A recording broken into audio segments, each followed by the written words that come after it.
afternoon. I'm Clara Gabbard. I teach preschool at LBJ Elementary. I have 20 students in my class this year. I have 14 boys and 6 girls. Let me tell you. Oh, here we are. That's all of us. I have a set of twins in my classroom. If you'll look right there, and then the little boy in the shirt to match. I also have a set of brothers who look exactly alike, and then I have a brother and a sister. So we're a close-knit family already before we start. So that's my group, and I have, of those, 11 will be going on to kindergarten. I will be keeping 9 of those students. What is your problem of practice? Well, unfortunately, like everyone else, and by the way, my scores were good. I was very pleased with my scores on the Regants, but they're still low. I guess it doesn't matter how high they are, they want them a little bit higher. So that was our problem. How do I know this is a problem? And that was the data from the Kentucky Department of Education. 69% not ready for kindergarten. There's going to be some still that are not ready, but that's too big a number. That's too big a number for us to have to deal with. What strategy will you implement this year to address the problem? We're going to use iPads to increase this year's scores from last year. Program used will be StarFile. StarFile is an excellent program. We've tried some other programs for us. That's the ones that work, and I know some people are using some other things, but hey, if it works for me, that's what we're going to be using. What resources and personnel do you need to implement your strategy? That's Miss Connie, and I will help the students to work with the StarFile app to increase scores. And of course, the students will help each other. One of the rules in my classroom with the iPads is they're at the table. They're nowhere else. I have 2 kidney tables that make a round table.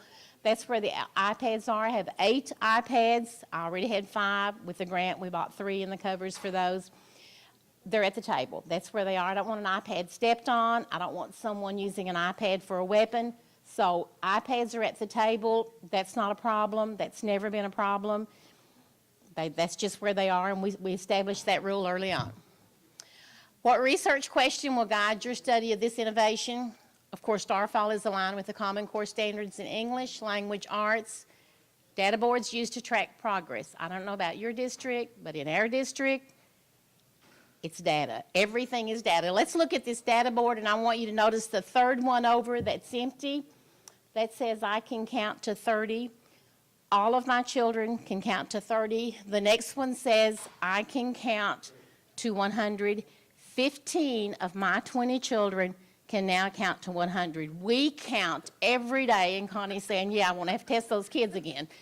We count every day to 100. That's part of my calendar time, is to count to 100. We start out the beginning of the year, we count to 10. The next week we count to 20, the next week to 30, till we get up to 100. And by the time we get up there, I've got some children, when we do that first progress report card, that can count to 100. They get a certificate. We go down and have the picture made with the principal. It's a big deal. What outcomes will prove that your innovation has succeeded? There's your outcome on the data board.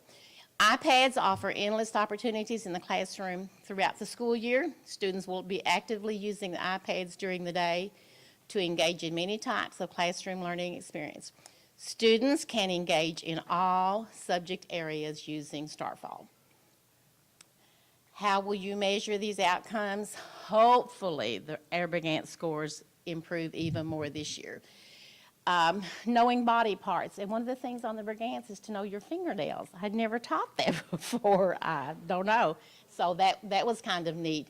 And I also shared that information with the OT, who works with our children, with the RTI, who works with our children, with the speech therapist who works with our children. So everybody is on board knowing what these kids need to know to score well. And these are some things. Recite the alphabet. We all can recite the alphabet the way we need to. Reads uppercase letters, lowercase letters. And I just asked Miss Connie about number recognition to 20. Miss Connie usually does the testing in our classroom just because she likes to do that. She likes to see that progress is what it is. But on the data board, the kids have numbers on the sticks, And if you came into our room, you might hear her say, Miss Gabbard, you can put a number 4 in those parts of the book. So that's been kind of, and the kids know what number stick they are, obviously. So these are some things on the Brigance that we've worked on all year long. How can you be sure that any positive outcomes on these measures are actually due to your innovation and not something else? We've got a control group. We see that every day. We're screened when coming into preschool, and we use that data to determine what level students are working at. Let's look at this last picture here. These are 3 students with our principal, Mr. Will Noble. They have a certificate that says they can count to 100. These 2 boys in the middle, they look like twins, but they are in fact brothers, 13 months apart. And the first little girl has a shirt on that says, I have a big bow and preschool rocks. That was too cute a shirt not to take a picture of that day. And she's a little girl that's going on to, all 3 of these on the end with Mr. Noble will be going on to kindergarten next year. When I sent my information in, when I sent off my flash drive in, my music did not download. Music is a very important part of our classroom. If all of my children are there, we get to dance that day to Elvis, and I wanted that on here. So Abby, my assistant's daughter, is going to play a little Elvis for you.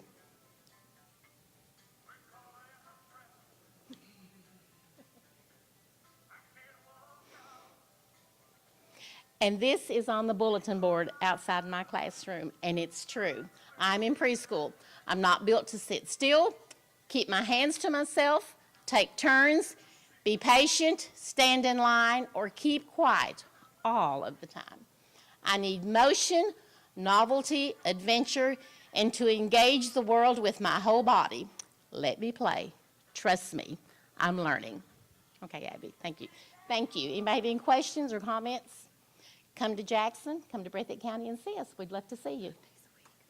5 days a week. Oh, we are a 5-day-a-week, full-day program in Breathitt County, and we love it. I fight to keep that.